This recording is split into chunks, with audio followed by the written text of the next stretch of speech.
കാലവർഷമെത്തും മുമ്പേ ഇടുക്കിയിൽ അപകട ഭീഷണി ഉയർത്തിയ ഉണക്കമരങ്ങൾ അടിമാലിക്കുമളി ദേശീയപാതയിലും ചെറുതോണിയിലും വെള്ളക്കയത്തുമായി നിൽക്കുന്ന ഉണക്കമരങ്ങളാണ് യാത്രക്കാർക്കും പ്രദേശവാസികൾക്കും ഒരുപോലെ ഭീഷണിയാവുന്നത്. അപകടാവസ്ഥയിലുള്ള മരങ്ങൾ വെട്ടിമാറ്റണമെന്ന ജില്ലാ കളക്ടറുടെ നിർദ്ദേശം വെറും കടലാസിലൊതുങ്ങുമ്പോൾ ദുരന്തം കാത്തിരിക്കുകയാണ് ഇവിടുത്തെ ഉദ്യോഗസ്ഥർ. അടിമാലിക്കുമളി ദേശീയപാതയിൽ ചെറുതോണി പാപ്പൻസ് ഹോട്ടലിന് എതിർവശത്തായി നിൽക്കുന്ന വൻമരമാണ് ഏതു നിമിഷവും നിലം പൊത്താവുന്ന അവസ്ഥയിലുള്ളത്.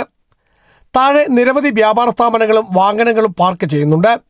ഇതിനെല്ലാം പുറമെ KSEBയുടെ 2 ട്രാൻസ്ഫോമറുകളും വൈദ്യുത ലൈനും ഈ മരത്തിന് തൊട്ടു താഴെ കൂടിയാണ് കടന്നുപോകുന്നത്. കഴിഞ്ഞ ദിവസമുണ്ടായ വേനൽ മഴയിലും കാറ്റിലും മരച്ചില്ലകൾ ഒടിഞ്ഞു വീണ് വൈദ്യുതി ലൈനിൽ തട്ടി തീപിടുത്തമുണ്ടായി. ചെറിയ കാറ്റടിച്ചാൽ പോലും ഉണങ്ങിയ ചില്ലകൾ ഒടിഞ്ഞ് താഴെ വീണ് പാർക്ക് ചെയ്തിരിക്കുന്ന വാഹനങ്ങൾക്ക് മുകളിലേക്ക് അപകടങ്ങളിൽ പതിക്കുന്നതും പതിവാണ്.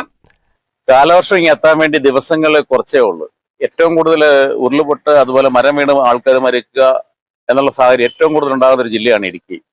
ഇടുക്കി ജില്ലയിൽ ദേശീയപാതയുടെ പാതയോരങ്ങളിൽ നിൽക്കുന്ന മരങ്ങൾ, വളരെ അപകട ഭീഷണി ഉയർത്തുന്ന മരങ്ങൾ, അതുപോലെ ട്രാൻസ്ഫോമറിന്റെ സൈഡിൽ ഇരിക്കുന്ന മരങ്ങൾ, ജനങ്ങൾ കൂടി നിൽക്കാൻ സാധ്യതയുള്ള സ്ഥലങ്ങളിൽ നിൽക്കുന്ന മരങ്ങൾ, ആ മരങ്ങളൊക്കെ എത്രയും പെട്ടെന്ന് അധികാരികൾ അപകടമായി നിൽക്കുന്ന ഈ മരങ്ങൾ മുറിച്ചു മാറ്റി ജനങ്ങളുടെ ജീവൻ രക്ഷിക്കണം എന്ന്.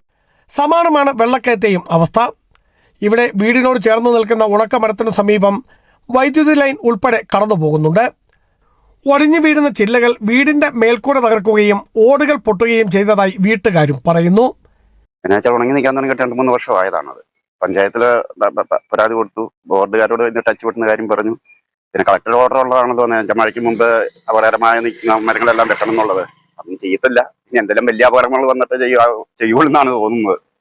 വൈദ്യുതി വകുപ്പ്, പഞ്ചായത്ത്, റവന്യൂ, പൊതുമരാമത്ത് വകുപ്പിലെ ഉന്നത ഉദ്യോഗസ്ഥർ അടക്കം ദിവസവും ഇതുവഴി കടന്നു പോകുന്നുണ്ട് എങ്കിലും ഈ അപകടാവസ്ഥ ആരുടെയും കണ്ണിൽ പെടുന്നില്ല എന്നതാണ് വസ്തുത. പ്രഖ്യാപനങ്ങളിലും കടലാസുകളിലും മാത്രം ഒതുങ്ങുന്ന ജില്ലാ ഭരണകൂടത്തിന്റെ മഴക്കാല മുന്നൊരുക്കങ്ങളുടെ പൊള്ളത്തരമാണ് ഇവിടെ തുറന്നു കാട്ടപ്പെടുന്നത്. വകുപ്പുകൾ തമ്മിലുള്ള ഏകോപനമില്ലായ്മയും പരസ്പരം പഴിചാരി ഉത്തരവാദിത്വത്തിൽ നിന്നും ഒളിച്ചോടുന്ന പ്രവണതയുമാണ് ഈ പ്രതിസന്ധിക്ക് പ്രധാന കാരണം.